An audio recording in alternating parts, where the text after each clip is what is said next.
बहुत आप प्लीज बताइए। देखिए, बहुत सेंसिटिव बात है कि डेंगू को लेकर के हम लोग चर्चा कर रहे हैं। व्यापार के बारे में बात ना करें। अगर आपके सरकारी अस्पताल अध्यक्ष महोदय नहीं दे पा रहे इलाज, इसका मतलब आप व्यापार करा रहे हैं, गरीबों के साथ व्यापार हो रहा है। और अगर ये सरकार ये कहती है कि सरकारी, तो ये बताए कि प्राइवेट हॉस्पिटल में इलाज ज्यादा हुआ कि सरकारी अस्पताल में इलाज ज्यादा हुआ। और डेंगू को लेकर के लाखों रुपए खर्च हुए गरीबों के, क्या लाखों रुपए में नहीं इलाज हुआ? सवाल केवल डेंगू का है कि लाखों रुपए क्या खर्च करने के बाद भी इलाज नहीं हो पाया, जान नहीं बचा पाए। क्या ये परिस्थितियां नहीं है क्या? ठीक है, माननीय मुख्यमंत्री जी, माननीय मुख्यमंत्री जी। अध्यक्ष जी,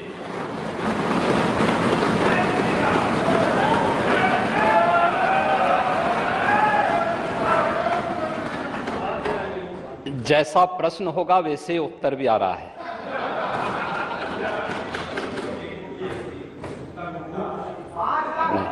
शांति सुनिए। प्रश्न ही उल्टा था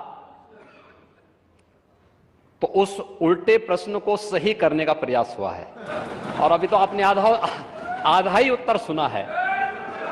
पूरा सुनेंगे तो संभवतः पिछला इतिहास याद आने लग जाएगा। महोदय, माननीय सदस्य ने बहुत महत्वपूर्ण मुद्दे की ओर ध्यान आकर्षित किया है और सरकार इसको लेकर के पहले से ही अवेयर थी। अंतर विभागीय समन्वय से संचारी रोग नियंत्रण के लिए आपने केवल डेंगू की बात की है। जब वेक्टर बॉर्न डिजीज की हम बात करते हैं तो केवल डेंगू उसमें नहीं आता है। वर्मा जी, आप तो चिकित्सा शिक्षा के मंत्री रहे हैं ना, तो केवल डेंगू नहीं आता उसमें, मलेरिया भी है, चिकुनगुनिया भी है, कालाजार भी है। इन सभी से संबंधित वेक्टर बॉर्न डिजीज हो या फिर वाटर बॉर्न, जल जनित हो या फिर विषाणु जनित कोई भी बीमारी हो, इनके उपचार के लिए सरकार के स्तर पर एक समन्वित प्रयास किया गया है। और उस समन्वित प्रयास को ही हम लोगों ने संचारी रोग नियंत्रण का एक विशेष अभियान, वर्ष में 3 बार चलता है ये कार्यक्रम, जिसमें पहले 15 दिन संचारी रोग के लिए अवेयरनेस के साथ साथ अंतर विभागीय समन्वय से स्वास्थ्य विभाग नोडल विभाग होने के नाते सभी अन्य विभागों के साथ समन्वय के माध्यम से इन कार्यक्रमों को नियंत्रित करता है। इसके बाद डोर टू डोर जाकर के दस्तक अभियान के माध्यम से कहीं भी कोई व्यक्ति जो बुखार से पीड़ित है, उस व्यक्ति को नजदीक के स्वास्थ्य केंद्र में उपचार की सुविधा दिलाने की व्यवस्था करना।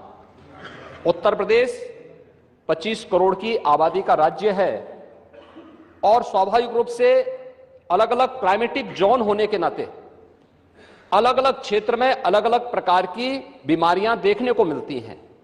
जैसे आप ईस्टर्न यूपी से चलकर के नेपाल की तराई से लेकर के सहारनपुर तक देखेंगे तो इंसेफ्लाइटिस से पूरा क्षेत्र प्रभावित था।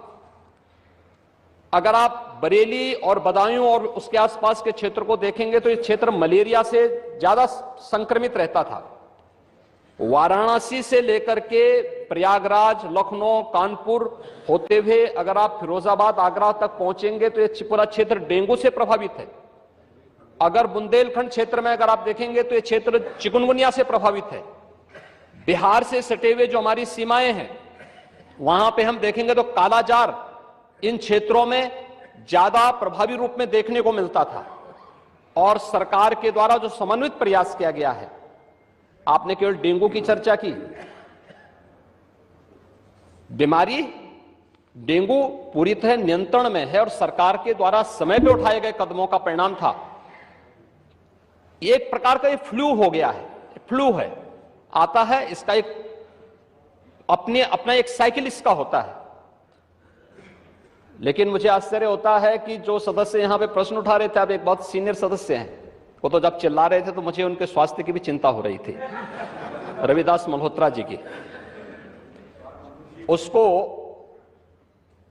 आपने जो बात कही है वह ब्लड ट्रिप नहीं था, उसको प्लेटलेट्स कहते हैं, ठीक है ना, प्लेटलेट्स कहते हैं। और वह पर्याप्त मात्रा में हर जनपद में आज के दिन पे उपलब्ध है। ब्लड सेपरेटर यूनिट, पहले होता क्या था कि हम होल ब्लड चढ़ाते थे। हर एक पेशेंट पे होल ब्लड की आवश्यकता नहीं, खासतौर पर वायरल जनित जो ये बीमारियां होती हैं जिसमें डेंगू है या बहुत सारे ऐसे वायरस आते हैं जो प्लेटलेट्स काउंट को कम करती हैं, उस स्थितियों में प्लेटलेट्स की अतिरिक्त आपूर्ति के लिए उस व्यक्ति को उसको बाहर से चढ़ानी पड़ती है। इसके लिए हर जनपद में ब्लड सेपरेटर यूनिट दी जा चुकी है, वे काम करनी शुरू की है। वहां पे हर जगह सरकार के स्तर पर बेहतर प्रयास हुआ है। और जहां तक नेता प्रतिपक्ष के द्वारा यह कहा जाना कि साहब प्राइवेट हॉस्पिटल में, याद रखना डबल इंजन की सरकार है, ये केवल बोलती नहीं करके दिखाती भी है। प्रदेश के अंदर 10 करोड़ लोगों को आयुष्मान भारत और मुख्यमंत्री जन आरोग्य योजना के अंतर्गत 5 लाख रुपए सालाना स्वास्थ्य बीमा का कवर भी ये सरकार उपलब्ध करा रही है। वह किसी भी पैनल्ड हॉस्पिटल में, वह सरकारी हो, सरकारी में सारी सुविधाएं फ्री में हैं, लेकिन किसी भी प्राइवेट हॉस्पिटल में जाता है तो वहां वे सुविधाएं मिल रही हैं। और ये पूरा सदन गवाह है कि हर माननीय सदस्य को इस सदन के द्वारा अपनी निधि से 25 लाख रुपए सालाना देने का अधिकार दिया गया है। और यही नहीं, मुख्यमंत्री राहत कोष से हम चेहरा देख करके पैसा नहीं देते हैं। कोई भी व्यक्ति जो भी आवेदन करता है, कोई भी पीड़ित हो, उसकी जाति, उसका मत, उसका मजहब नहीं देखा जाता है, बल्कि वह पीड़ित राज्य का नागरिक है।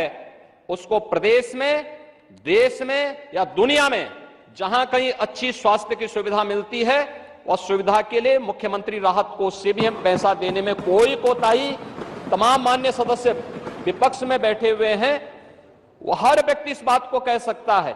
उनके प्रस्ताव आते हैं बिना किसी भेदभाव के, हमने उसके लिए भी धनराशि उपलब्ध कराई है। आयुष्मान भारत और मुख्यमंत्री जन आरोग्य योजना भी है। आभारी हैं आदरणीय प्रधानमंत्री जी के, जिन्होंने आयुष्मान भारत जैसी योजना दी, जिसमें हर गरीब से गरीब व्यक्ति भी आज अपना उपचार किसी भी अच्छे कॉर्पोरेट हॉस्पिटल में भी करा सकता है, और देश में भी करा सकता है, दुनिया में भी कहीं करा सकता है। हर वर्ष की सुविधा उसको मिली है। मुख्यमंत्री जन आरोग्य योजना की सुविधा भी उसे दी गई है। इसके अलावा माननीय विधायकों को भी 25 लाख रुपए तक खर्च करने का अधिकार दिया गया है। और इसके साथ ही मुख्यमंत्री राहत कोष भी उसके लिए उपलब्ध है। इसलिए समस्या केवल इस बात की नहीं कि हम समस्या के समाधान का की ओर जाएं, समस्या केवल हर मुद्दे का राजनीतिकरण करके समाज में अव्यवस्था पैदा करना, लोगों में असंतोष पैदा करने का जो कुत्सित प्रयास किया जाता है, वह तो कोरोना कालखंड में भी लोगों ने देख लिया था, जब आप लोग बहका रहे थे लोगों को कि वैक्सीन मत लगाना, ये मोदी वैक्सीन है, और लोगों को गुमराह कर रहे थे। परिणाम क्या है? मोदी जी के शासनकाल में, उनके मार्गदर्शन में हमारे वैज्ञानिकों के द्वारा बनाई गई दोनों वैक्सीन दुनिया की सबसे प्रभावी वैक्सीन है। दुनिया के अंदर तमाम देशों में कोरोना महामारी के मामले बढ़ते हुए दिखाई दे रहे हैं। भारत में कोरोना कंट्रोल है और उत्तर प्रदेश में भी पूरी तरह नियंत्रण में है, कहीं कोई समस्या नहीं है।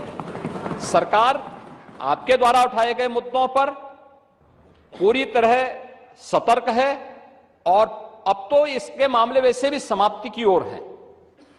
बरसात के समय जल जमाव वाले क्षेत्रों में, अन्य क्षेत्रों में इस प्रकार की बातें देखने को मिलती हैं। और ये केवल डेंगू के मामले नहीं होते, इंसेफ्लाइटिस के भी मामले होते हैं, मलेरिया भी होता है, कालाजार भी होता है, चिकनगुनिया भी होता है। तो आपकी जानकारी के लिए, हो सकता है कि काफी दिन हो गए मंत्री पद से हटे हुए, तो आप भूल गए होंगे, तो आपके संज्ञान में लाने के लिए हमने दिया था। इधर रहते तो हो सकता है कि कुछ लॉलीपॉप मिल भी जाता, लेकिन वहां रहकर के अब वो कभी नहीं मिलना।